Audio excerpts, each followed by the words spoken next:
Preocupante.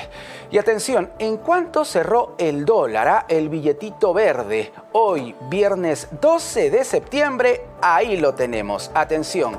Bueno, continúa en este rango bastante bajo, ¿no? Reducido si lo comparamos con meses o años anteriores. Tenemos allí, por ejemplo, que el dólar abrió hoy a 3.49.5 y cerró a 3.49.3.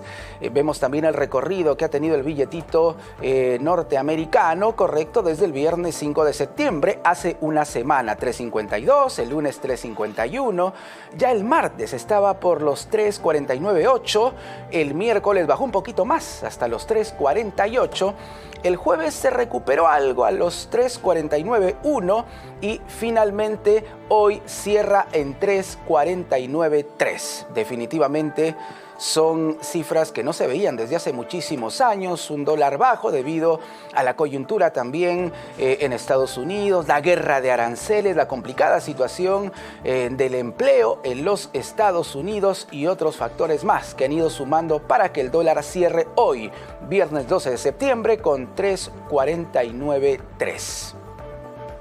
Y vamos a analizar este punto y otros más con nuestro invitado, Jorge Guillén, profesor de finanzas de ESAN. Profesor Guillén, ¿cómo está? Bienvenido a Economía para Todos. ¿Qué tal? ¿Cómo están? Buenas tardes con todos. Muchísimas gracias. Bueno, veíamos el precio del dólar hace algunos instantes aquí en el programa. ¿Qué está pasando con la moneda, con el billete norteamericano? ¿Y cuáles pueden ser las perspectivas para las siguientes semanas de este año 2025? Sí, este bajón del tipo de cambio o la apreciación del sol responde más a fundamentos de la economía peruana que ha mencionado justo Julio Velarde, ¿no? Tenemos un superávit de balanza comercial, a pesar de un déficit también fiscal de -2, pero comparado a otros países pues no es tan alto, un crecimiento más o menos estable, una inflación controlada. A pesar de que faltan muchas reformas, hay problemas de inseguridad ciudadana también, ¿no? En el país. Y responde también un poco a la situación de aranceles, de guerra comercial, de incertidumbre sobre la posible desaceleración económica en Estados Unidos y probablemente una reducción de su tasa de referencia política monetaria, ¿no? Eso es lo que probablemente pueda suceder. Entonces, si hay una reducción de la tasa de referencia política monetaria, los capitales van a venir hacia acá, ¿no? Okay. Claro, como tú me preguntas hasta dónde puede dar, yo no creo que llegue a bajar más de 3.40 porque no es tan sólida la posición macroeconómica del Perú.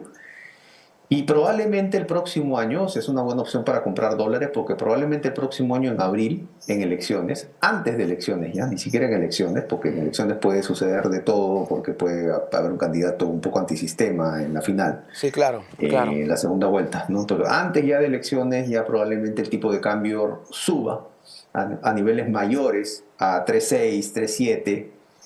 Probablemente cierre este año con 3.5, entre 3.6 y el próximo año, al finalizar el verano, va a haber un salto, ¿no? Y ahí sería la opción de vender dólares, ¿no? Para ganar, ¿no? Correcto, para que nos quede claro entonces, hasta fin de año, correcto, el dólar puede incluso bordear los 3.40, seguir bajando un poquito, pero a inicios del otro año y a medida que nos acerquemos a la fecha de las elecciones, la probabilidad de que suba el costo del dólar o el cambio del dólar es también bastante interesante.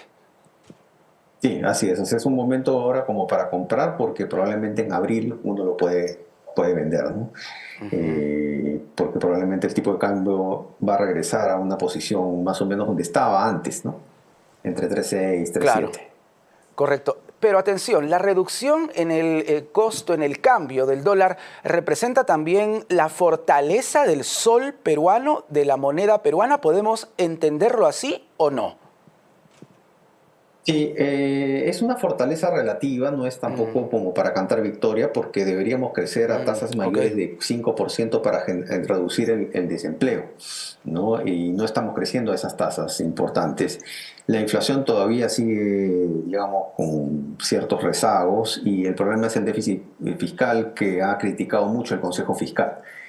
Y eso nos permitiría tener un fondo de estabilización fiscal y margen de maniobrabilidad para enfrentar alguna contingencia, como una pandemia que la tuvimos, ¿no? Entonces, yo diría que todavía, en general, América Latina, como dijo Velarde hace mucho tiempo atrás, no ahora, América Latina se ha estancado frente a los países asiáticos, ¿no? Que su situación Claro. macroeconómica es mucho mejor que la nuestra, y de reformas estructurales también.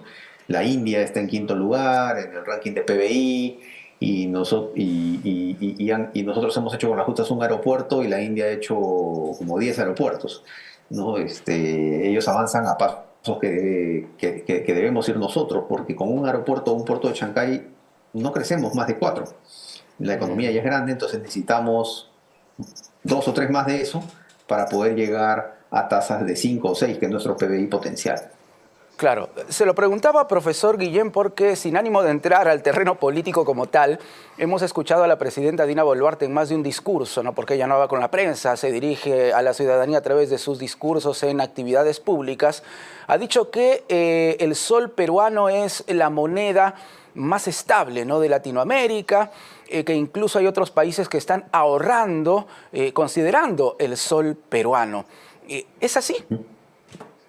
Es un poco gracias al Banco Central, ¿no? Digamos, al manejo político, al directorio que tiene Julio Velarde. Y lo que pasa es que también Perú y otros países más tienen una baja volatilidad en la moneda, ¿no? ¿Qué significa eso Colombia, de volatilidad, por favor? ¿Qué significa? sí, Colombia, por ejemplo, ha triplicado su tipo de cambio, ¿no? Nosotros no hemos pasado nunca 9 o 10 soles por dólar, ¿no? Colombia sí ha triplicado el valor del tipo de cambio, ¿no? Su volatilidad es mucho, los rangos de movimiento son mucho más amplios. Ok, Y ok. El Perú no. ¿Por qué? Porque somos una economía dolarizada, porque la mayor parte de los costos de los insumos vienen en dólares, porque somos una economía que tiene riesgo cambiario crediticio. Hay muchos créditos que están indexados o créditos en dólares. Entonces, si sube el tipo de cambio, se incrementa la probabilidad de incumplimiento, de default. Entonces, debido a que somos dolarizados por la hiperinflación que hemos tenido en el pasado, es que nuestra economía siempre ha sido así, siempre ha sido una de las economías poco volátiles. Abelarde lo han premiado varias veces, ¿no? Sí, Como claro, mejor banquero. claro. Entonces, tanto Perú y Argentina más o menos han tratado de mantener ello porque somos países que tenemos mucha dolarización. Pero diría que a nivel macroeconómico coincidiría un poco con las versiones que se están dando. Hemos avanzado lo suficiente, comparado a los 90, por ejemplo, pero faltan muchas reformas estructurales que nos pueden Ok, pasar factura en la parte macroeconómica, ¿no? Reformas de educación, salud, ok. infraestructura y la parte de seguridad ciudadana. Quisiera tocar un punto también, profesor Guillén, que en este momento está en el centro del debate y es de interés para gran parte de la ciudadanía. Hablamos del octavo retiro de las AFP. Claro, ya se ha presentado el reglamento de la Ley de Reforma de Pensiones, hablamos de la Ley 32123, ¿correcto? Pero ¿este reglamento realmente impide un octavo retiro del dinerito de las AFPs o no? No, supuestamente ya no, y tampoco tanto la ley como el reglamento ya no debería haber más retiros, incluso el 95.5 cuando famoso, conocido que uno retira, Sí, claro. tampoco se va a hacer para personas mayores de 40 años. Los menores de 40 son los que ya no van a poder retirar, solamente los mayores de 40, ¿no? Del día de hoy, ¿no? Pero el mayor grueso de la población económicamente activa son básicamente menores de 40, ¿no? En 10 años ya la AFP va a tener mucha población, seguramente muchos afiliados que no van a poder retirar. Entonces esto está favoreciendo un poquito más a las AFPs, esta disposición del 95.5 retiros. Ya no van a ver porque eso tampoco le conviene a la AFP, le quita liquidez, ¿no? Margen de maniobrabilidad, de liquidez a la hora de ejercer tanto retiro, ¿no? Y aparte que hipoteca tu futuro, ¿no? Puede reducir tu futura pensión. Ok. Entonces, supuestamente ya no va a haber más retiros y van a haber esas nuevas modalidades que están reglamentadas de la comisión por resultados, del uso del IGB, ¿no? Y de 600 soles como pensión mínima y de la posibilidad de que entren actores también en las licitaciones. Correcto, pero ¿qué pasa si el Congreso insiste, ¿no? Porque desde el Legislativo, desde el Congreso de la República se han presentado varios proyectos, ¿no?, para un nuevo retiro de las AFPs antes precisamente de la presentación del reglamento. ¿Qué puede pasar en ese escenario? Políticamente yo creo que ha habido aquí una especie de consenso, de acuerdo entre la AFP y los congresistas, ¿no? Los congresistas buscan rentabilidad política tratando de sacar a CTS, AFP, subir el sueldo mínimo. Mm. Y por el otro lado, la AFP cuida su negocio, que es algo natural, ¿no? No le conviene que hagan retiros, no le conviene que hagan el 95.5. Entonces ahí debe haber un tira de afloja, pero, o sea, no sé si legalmente se puede hacer, porque ya está la ley y el reglamento y de repente ya no debería, ya no, legalmente no se podría hacer esa posibilidad de un retiro más. Entonces, para que quede claro, legalmente, ya con el reglamento, correcto, que ha sido promulgado de esta normativa de la Ley de Reforma de Pensiones, ya no va a ser posible más retiros del dinero de las AFPs, ¿correcto? Así es, Al menos exacto. legalmente.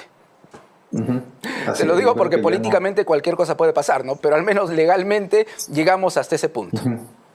Correcto. Sí, bueno, yo soy más economista, pero no sé si en algún momento la Asociación de FPs podría interponer irse al Tribunal Constitucional Sí, claro. ¿no? Y tratar de interponer algún bloqueo en frente a esa medida, porque ya, yo lo veo como negocios, ¿no? Como negocios. Si llegamos a un acuerdo, entonces, ¿por qué no salimos de ese acuerdo? Sí, suena bastante obvio realmente, profesor Guillén. Un tema más, por favor, que es importante, el seguro de desgravamen, ¿correcto? Que es una suerte de manto protector para quienes sacan un crédito, ¿correcto?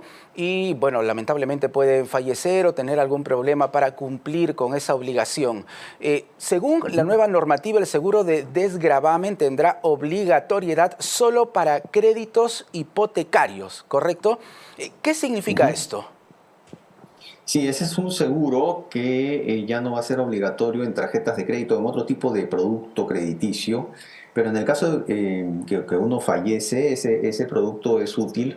Claro, te incrementa un poco tus pagos, pero ese es útil porque en el caso de que uno fallezca, tu deuda se paga activándose el seguro A través del seguro, claro. a través del seguro de desgravamen. Para hipotecarios se entiende que es un producto muy peligroso, es un producto de largo plazo, de 20 años, entonces algo puede pasar a la persona en 20 años, se puede morir, o puede pasar algo. Entonces el seguro se activa siempre y cuando esté al día. Si no está al día, tampoco se activa.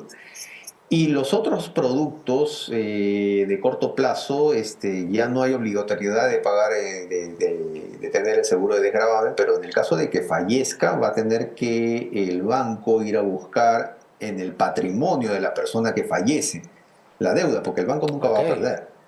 Mm. Entonces ahí sí, claro, es un poco más, se entiende para hipotecario que eso debería ser así, pero para los otros productos yo no estoy muy de acuerdo. Yo creo que siempre debería asegurarse esas contingencias, ¿no? Para evitar, Mm. digamos, algún problema, tanto para el banco como para la persona o la Mm. familia de la familia que falleció, ¿no? Claro, para los deudos, para quienes quedan Los muchas deudos. veces y tienen que cargar con esa deuda.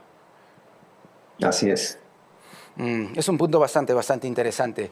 Ahora sí, para finalizar, profesor Guillén, hay un término que se llama, atención, la tasa de referencia. ¿Qué significa que el BCR baje la tasa de referencia? Sería bueno que lo explique, por favor. Sí. La tasa de referencia es una tasa ficticia, pero es una tasa que regula la interbancaria, porque estamos en una época, digamos, en una economía de mercado, regula la interbancaria en moneda nacional. Ok, ¿Qué es la tasa interbancaria en moneda nacional? Es la tasa con la cual los bancos se prestan entre ellos. Entonces, si el Banco Central la baja, inyecta liquidez, te alivia el costo financiero, hace que los bancos se presten, Interbank se presta del BBVA a una menor tasa, claro. su costo financiero se reduce. Eso es para reactivar un poco la economía, para inyectar liquidez. Eso es lo que quiere Donald Trump. Y lo obliga al equivalente a Velarde, de allá, al presidente de la Fed, a, Claro, en Estados Unidos es la Fed. Lo que acá sería el BCR, ahí es la Fed. así es, lo obliga a Jerome Powell, me parece, e incluso hasta lo amenaza con despedir, como si fuera, porque Donald Trump piensa que el país es una empresa, ¿no? Y eso no es así, porque al igual que Velarde está nombrado y ratificado a través de del Congreso. Mm, Entonces el Congreso es el que puede disponer de él, ¿no? No es así como mi empleado, sino es más político el cargo. claro. Entonces, cuando baja la tasa de referencia es para reactivar un poco la economía y cuando sube la tasa de referencia es para enfriar la economía, subir los costos financieros y que bajen los precios. Lo que se espera en estos tiempos, tanto Estados Unidos como Perú, es que ambos bajen su tasa de referencia de política monetaria para reactivar la economía, ¿no? Ujú. Correcto, profesor Guillén. Muchísimas gracias por estar con nosotros. Gracias por acompañarnos aquí Gracias en a Economía ustedes. para Todos. El profesor Jorge Guillén, docente de finanzas de ESAN, con nosotros, conversando y analizando, ¿no?, el panorama, el escenario económico que vive nuestro país a raíz de la reducción en el tipo de cambio del dólar, por ejemplo, el seguro de desgravamen y obviamente este octavo retiro, ¿no?, del billetito de las AFPs que había sido anunciado por el Congreso de la República, pero que ya tiene un obstáculo bastante grande legal, ¿no? El reglamento de la ley de la reforma de pensiones que ha sido ya promulgado por el Ejecutivo.